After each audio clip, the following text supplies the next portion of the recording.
You're listening to an audio article by the Common Constitutionalist.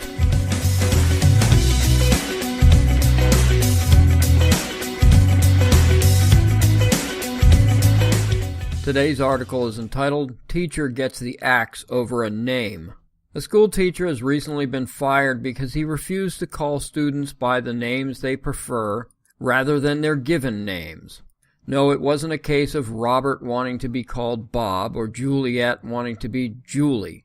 That would have been simple. But it seems life in the public school system never is these days, even in a state like Indiana, which isn't exactly considered as a hotbed of leftism.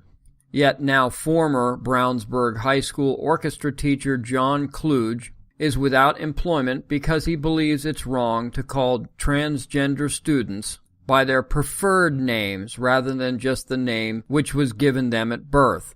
Yes, this is the sole reason why Kluge is unemployed and now probably blackballed as a hater from seeking employment at any public school. The school claims that he was not fired, but rather submitted a letter of resignation. Now, technically they are correct, yet according to Kluge, he did so only after school officials threatened to fire him. He attempted to withdraw the resignation letter, but they declined. Kluge plans to appeal to the school board to get his job back. He had worked in the district for 4 years.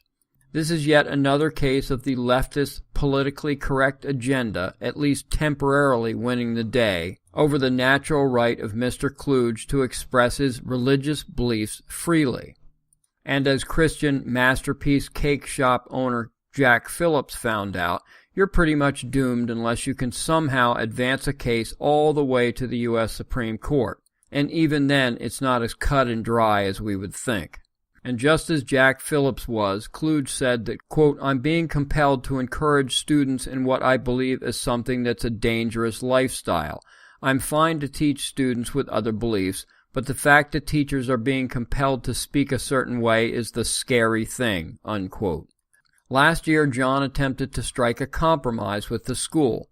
Now, isn't it funny how often we conservatives suggest compromise with the left, yet they never appear to reach out to us?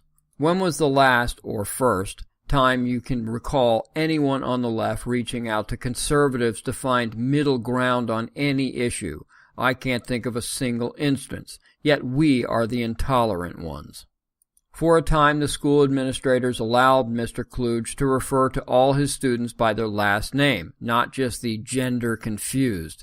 This sounds like a perfectly reasonable concession and one all should have been able to live with. You would think, but no, not for the leftist school administrators who, and I'm just guessing, likely received backlash from the Trevor Project, a youth LGBTQ advocacy group.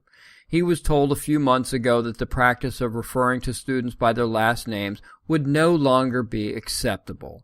Why, of course not, because that isn't doing anything to advance the radical LGBT agenda. Quote, I love serving the kids in the community and would like to continue teaching at Brownsburg. It's unfortunate that the administration is not letting me come back and that they are unwilling to continue a reasonable accommodation that most people consider to be very common sense, unquote, he said.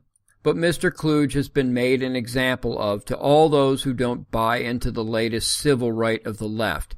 We must all not only tolerate, but celebrate the transformation of the gender confused. Thank you for listening.